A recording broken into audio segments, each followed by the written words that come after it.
எதுக்காக சும்மா நிக்கிற? உன்னை 2 துண்டா வெட்டி போட எனக்கு ரொம்ப நேரம் ஆகாது. கிசாமே போதும் நிறுத்து. இவன் கூட மோதணும்னு நினைச்சா பின் விளைவுகள் ரொம்ப மோசமா இருக்கும். லெஜெண்டரி சானியனை எதிர்த்து போராட வேண்டியிருக்கும் நான் நினைச்சு கூட பார்த்ததே இல்ல. அவன் கூட சண்டை போட்டா 2 பேருமே இறந்து போயிடுவோம்.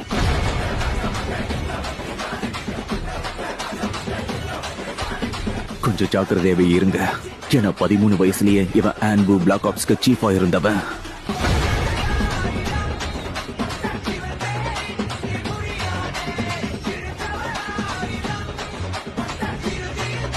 பந்தயத்துக்கு நாங்க வரலாமா?